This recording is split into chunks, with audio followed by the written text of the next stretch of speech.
আসসালামু আলাইকুম, সবাইকে ওয়েলকাম করছি আমার আজকের আরেকটা রেসিপি ব্লগ দেখার জন্য। আর ভিডিও যারা দেখা শুরু করেছেন শুরুতেই ছোট্ট করে একটা লাইক দিয়ে তারপর ভিডিওটি কন্টিনিউ করবেন প্লিজ। আজকে হচ্ছে আমি একটু চিকেন দিয়ে ভেজিটেবল রোল বানাবো। তো রোলটা আমি দুইভাবে করব, একটা হচ্ছে তেল ছাড়া আর একটা মানে তেলে ভেজে। তো প্রথমে হচ্ছে আমি একটু চিকেন নিয়ে নিয়েছি, পেঁয়াজ কাঁচামরিচ জাস্ট তেলের উপর পেঁয়াজটা দিয়ে একটু নেড়ে নিই, এরপর কিন্তু চিকেন দিয়ে এরপরে হচ্ছে একটু নেড়ে নিয়েছি, এরপরে হচ্ছে কয়েক পদের সবজি দিয়েছি।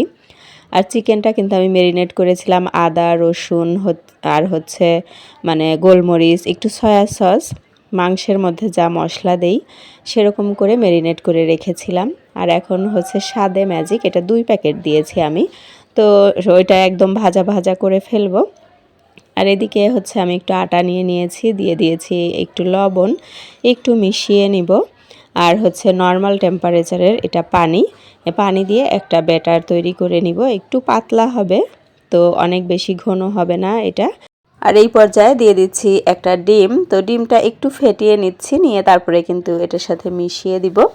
আর এখানে আমি একটু পানিও অ্যাড করেছিলাম, পরে পানি অ্যাড না করলে মানে পারফেক্টভাবে হচ্ছিল না।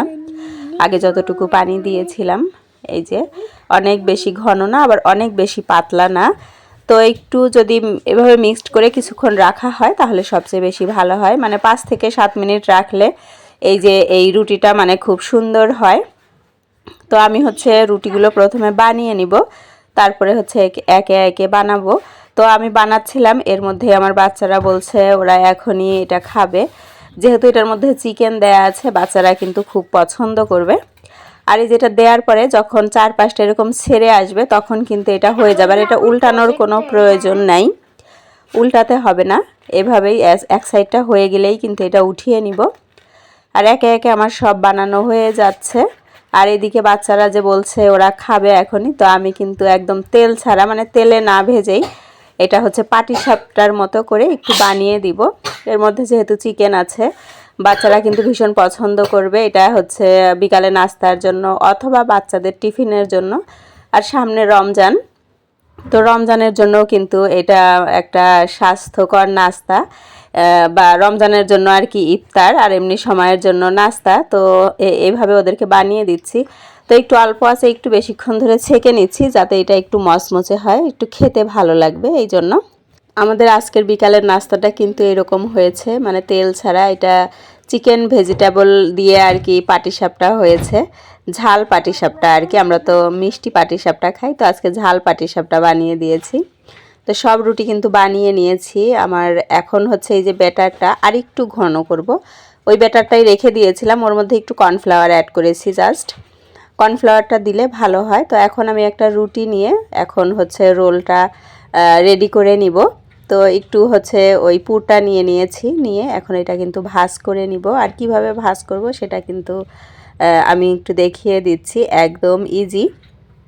একটু ব্যাটার নিয়ে লাগিয়ে নিতে হবে, এতে করে কিন্তু যখন ফ্রাই করব তখন কিন্তু মুখটা খুলে যাবে না, এই জন্য হচ্ছে এই ব্যাটারটা দিব। আর এর মধ্যে যেহেতু কর্নফ্লাওয়ার দেওয়া আছে ভাজার পরে এই সাইডগুলোও কিন্তু একটু ক্রিস্পি হবে। এই তো দেখে নিলেন কিভাবে হচ্ছে রোলটা রেডি করলাম। তো একে একে কিন্তু আমি সবগুলো রোল বানিয়ে নিয়েছি, আমার সব রেডি হয়ে গিয়েছে। এরপরে হচ্ছে পরের প্রসেসিং, এটা হচ্ছে ব্রেড ক্রাম্ব। তো এটা হচ্ছে আমার কেনা ব্রেড ক্রাম্ব। এই ব্রেড ক্রাম্ব দিয়ে এখন এই যে ব্যাটারটা যে রেখেছিলাম সেই ব্যাটারে এই রোলগুলা আগে একটু ডুবিয়ে নিব, যেন ব্যাটারটা গায়ে একটু লাগে, এরকম করে ঘন করতে হবে আর কি।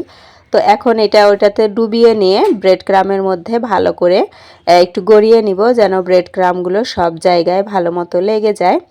এভাবে করেই কিন্তু আমি একে একে সবগুলো রোল রেডি করে নিব। আর এটা কিন্তু আমি ফ্রোজেন করব, যেহেতু আমার আজকের নাস্তা হয়ে গিয়েছে তো আমি আর ভেজে দেখাচ্ছি না, এটা হচ্ছে আমি ফ্রোজেন করব। এরকম করে কিন্তু রমজানের জন্য করা যায়, আমি বানিয়ে রাখছি, রমজান পর্যন্ত থাকবে কিনা জানি না, তার আগেই হয়তো শেষ হয়ে যেতে পারে। তো দেখে নিলেন আমি কিভাবে হচ্ছে রোল বানিয়ে নিলাম। আজকের মতো এ পর্যন্তই, আল্লাহ হাফেজ।